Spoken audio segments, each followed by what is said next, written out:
Assalamualaikum warahmatullahi wabarakatuh. Kok jawabnya lemes-lemes banget sih anak-anak? Ibu ulangi ya. Assalamualaikum warahmatullahi wabarakatuh.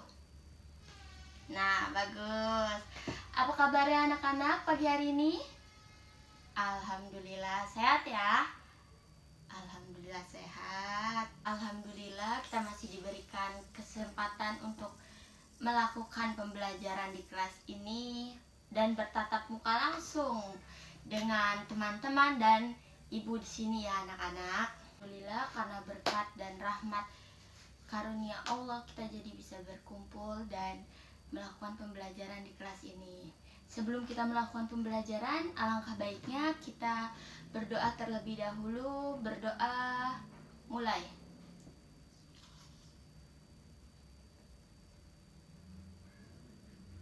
Amin amin ya rabbal alamin. Berdoa selesai ya anak-anak. Sekarang waktunya ibu akan mengabsen siapa aja yang tidak masuk dan siapa aja yang sakit ya. Ibu akan absen terlebih dahulu. Sekarang tanggal 13 ya anak-anak. Tanggal 13. Aina, ada Aina? Oh, Aina masuk. Ada Wati Rahayu? Oh, ada. Ahmad Muiz? Oh, Ahmad Muiz datang. Ahmad Niam? Ada. Fajri Hilmi? Sakit. Dia sakit anak-anak. Oh, sakit. Oke. Gue tulis dulu ya. Nur Hidayanti? Ada. Oke. Dea Alfiani? Ada. Oke. Eva Wani? Ada. Joema ada Joema? Ada. Oke. Siapa lagi? Oh, dia sakit juga. Ada suratnya. Oke, suratnya nyusul ya. Oke deh. Ya, semoga teman kalian yang sedang sakit Allah berikan kesehatan jasmani dan rohaninya agar bisa berkumpul dan belajar bersama dengan kalian semua di kelas tercinta ini. Ya, sebelum memulai pembelajaran, alangkah baiknya merapikan pakaian terlebih dahulu. Iya Dimas, tolong bajunya dimasukkan ya. Gespernya kemana? Iya, kenapa ditaruh di kolong meja? Pakai ya. Yuk, dirapikan. Cindy, kerudungannya Cindy. Tolong dirapikan ya nak. Yuk, ibu kasih waktu untuk merapikan pakaiannya kalian dulu ya. Sudah? Oke. Itu kok ada sampahnya. Tolong Muiz, dikeluarkan dulu ya sampahnya. Oke, yang di kolong mejanya masih ada sampah? Masih ada sampah? Tolong dibuang agar pembelajaran kita kali ini nyaman dan bersih dari gangguan sampah-sampah ya anak-anak. Oke. Ya, sebelum memulai pembelajaran hari ini, ibu mau mereview nih pembelajaran minggu lalu. Ada yang masih ingat anak-anak? Ayo coba Cindy, apa? Bagus, minggu lalu kita mempelajari tentang Pancasila. Ya, kenapa? Bagus, benar sekali. Ada yang masih ingat lagunya? Mau direview lagi, kita nyanyi lagi lagu sebelumnya? Ya, mau? Apa? Oke, masih ada yang ingat lagunya? Oke, ibu akan menyetel pakai instrumennya ya anak-anak agar lebih semangat nyanyinya ya. Nih, ibu setelin dulu ya.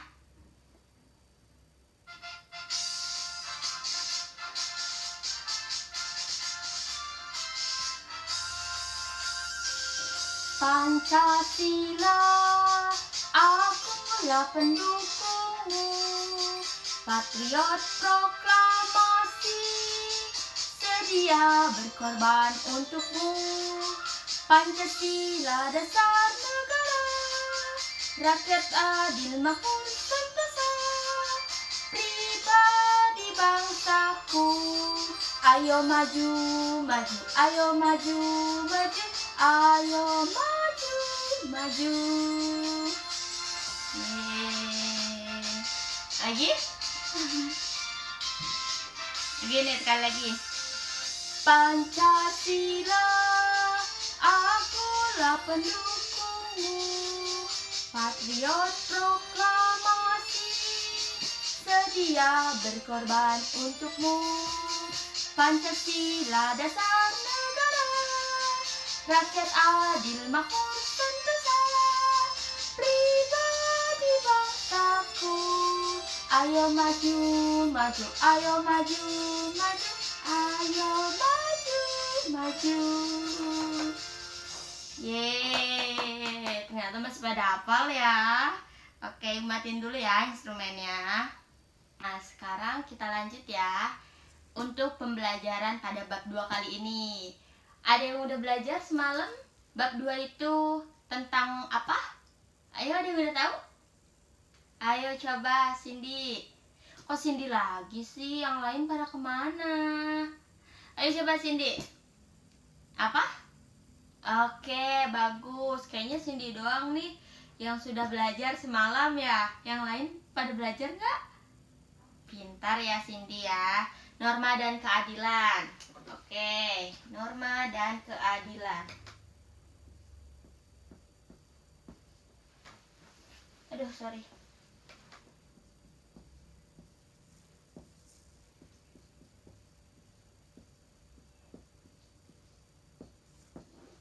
Norma dan keadilan ya. Ada yang udah tahu norma dan keadilan itu apa? Ayo coba, siapa yang sudah tahu norma dan keadilan itu apa? Coba Muiz, apa? Aturan? Iya, bagus. Norma atau aturan atau peraturan itu sama ya anak-anak? Benar nih Muiz, sudah baca ya semalam ya? Ya, jadi norma itu titik tumpu manusia dalam bermasyarakat. Nah, di mana peraturan atau aturan dalam kehidupan sehari-hari. Makanya disebutnya norma. Norma itu aturan yang mengikat manusia dalam kehidupan sehari-hari, dalam bermasyarakat, bertetangga, ataupun dalam hal lainnya. Makna manusia dalam kehidupan atau disebut dengan zon politikon.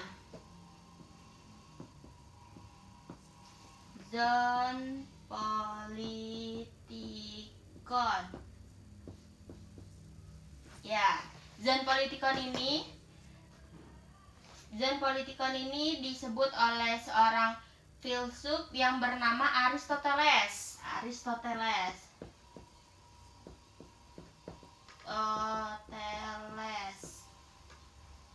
Nah, di mana zon politikon ini disebut manusia yang hidup berkelompok.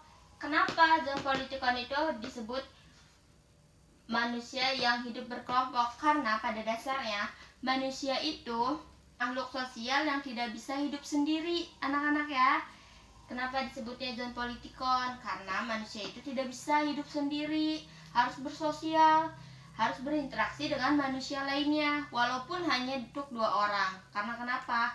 Karena pada dasarnya manusia itu makhluk sosial yang membutuhkan atau memerlukan bantuan dari orang lain. Nah, kenapa di sini terikat dengan norma? Karena norma itu peraturan untuk mengatur jalannya atau kehidupan seseorang dalam melakukan tingkah lakunya. Ya, lanjut ya anak-anak.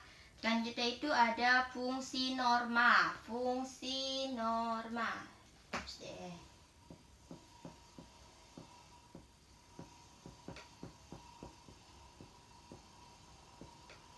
Nah, fungsi norma, ada yang tahu fungsi norma itu ada berapa? Oke, kasih tahu ya. Fungsi norma itu ada 3. Ya, fungsi norma itu ada 3. Yang pertama itu ada pedoman bertingkah laku, di mana norma itu mengatur tingkah laku seseorang manusia kepada manusia lain agar tingkah lakunya baik, sopan, santun, dan ramah akan ke semua orang. Seperti itu ya. Pedoman bertingkah laku agar tingkah lakunya baik. Seperti itu. Yang kedua itu menjaga kerukunan antar warga masyarakat, di mana norma itu mengatur dan menjaga kerukunan nih, menjaga kerukunan antara warga dan masyarakat satu dengan yang lainnya agar tidak berkelahi, berantem, tidak suka memojokkan. Nah, yang ketiga itu ada sistem pengendali sosial. Kalau ada peraturan pasti ada penegak hukumnya dong, ya kan? Nah, yang disebut penegak hukum adalah yang mengadili atau menengahi. Contohnya misalnya nih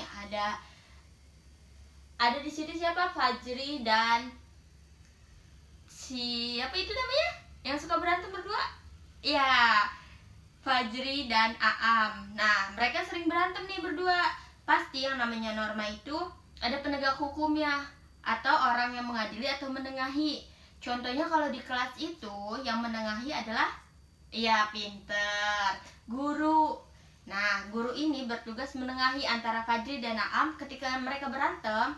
Guru lah nih yang menengahi agar mereka tidak berantem lagi di kelas, tidak suka berantem di luar kelas atau dimanapun. Nah, kalau masih konteksnya di dalam kelas atau di sekolah, guru lah yang menengahi atau teman-teman yang melihat mereka berantem bisa menengahi.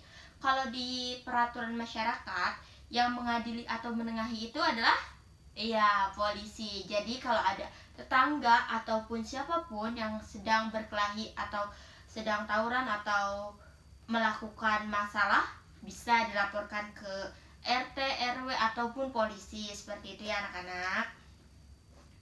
Yang selanjutnya itu ada macam-macam norma. Nah, di sini itu Ibu sudah tulis norma kesusilaan, norma kesopanan, norma agama, dan norma hukum. Ada yang udah tahu pengertian dari 4 norma ini?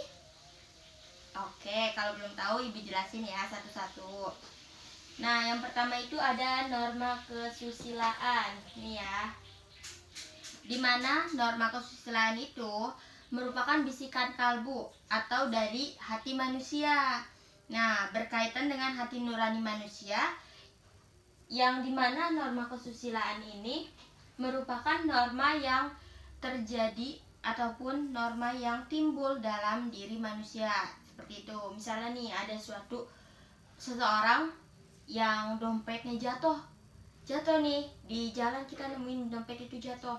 Nah, kita sebagai makhluk yang mempunyai hati, seharusnya kita nggak ngambil dong dompetnya itu, dompet orang yang jatuh itu.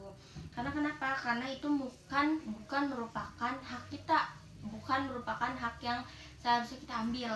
Karena itu mempunyai orang lain. Yang baik itu dari norma kesusilaan ini, kita nemuin dompet, harusnya kita kembalikan ke orang yang jatuh tersebut, bukan malah kita ambil. Nah, seperti itu ya anak-anak.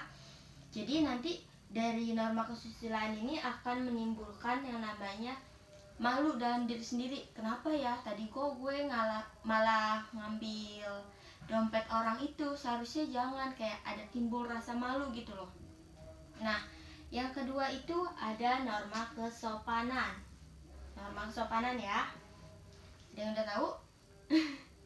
Ya, norma kesopanan berhubungan dengan kita dan lingkungan masyarakat sekitar, di mana norma kesopanan merupakan norma yang mengatur tingkah laku manusia dari dalam keluarga, masyarakat, dan orang banyak, di mana norma kesopanan ini dinilai dari attitude, tata krama, cara bertingkah, cara berperilaku terhadap yang lebih muda dan terhadap yang lebih tua. Jadi walaupun kita lebih tua atau walaupun kita lebih muda, kita ini harus mempunyai adab dalam norma kesopanan, harus punya attitude yang baik, harus ramah, dan harus taat pada peraturan. Nah, seperti itu. Nah, yang ketiga ini ada norma agama. Ya, ada norma agama di mana keberagaman agama atau kepercayaan yang merupakan sekumpulan kaidah yang bersumber dari Tuhan. Nah, norma agama ini, kita kan punya agama ya masing-masing ya, dimana norma agama ini mengatur semua atau seluruh tingkah laku kita. Namanya agama, kita pasti diajarin yang baik-baik kan. Nah, di Indonesia ini beragam agama. Kita di Indonesia ada kurang lebih 6 agama. Nah, di dalam 6 agama ini kita mengenal adanya Tuhan, diajarkan berperilaku baik, diajarkan cara bagaimana adab dalam agama dan bagaimana adab terhadap orang tua, Nah, di sini juga kita mempunyai kitab masing-masing. Seperti orang Islam itu punya yang namanya Al-Quran, orang Kristen namanya Alkitab. Seperti itu ya anak-anak. Nah, yang ketiga ini agama. Yang keempat itu ada hukum. Norma hukum, di mana norma hukum merupakan peraturan mengenai tingkah laku manusia dalam bermasyarakat oleh badan resmi negara atau yang bersifat memaksa. Nah, di mana norma hukum ini merupakan norma yang mengikat antara peraturan yang satu dengan peraturan yang lainnya, makanya bersifat memaksa. Seperti itu ya anak-anak.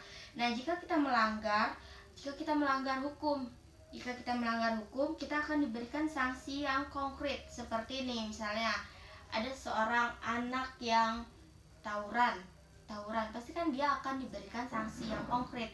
Atau ada seorang yang melakukan kekerasan, pasti dia akan diberikan sanksi terhadap apa? Terhadap perilaku yang dia kerjakan, seperti itu. Nah, sanksi itu dibuat dalam undang-undang sesuai pasalnya. Nah, seperti itu ya, karena sesuai pasal maka dia melakukan hal kejahatan pasti ada hukumannya. Seperti itu. Nah, hukum itu terdapat pada pasal 1 ayat 3. Karena negara Indonesia adalah negara hukum. Nah, di negara Indonesia ini banyak sekali hukum-hukum yang berlaku di negara kita. Makanya Indonesia disebut negara hukum. Pasal 1 ayat 3. Negara Indonesia adalah negara hukum. Baik. Alhamdulillah, pembelajaran hari ini telah selesai. Semoga bermanfaat untuk kalian semua ya anak-anak. Pembelajaran yang minggu lalu dan minggu ini bisa kalian review di rumah dan bisa kalian terapkan di kehidupan kalian masing-masing. Sebelum ibu tutup, marilah kita membacakan doa terlebih dahulu. Berdoa, mulai.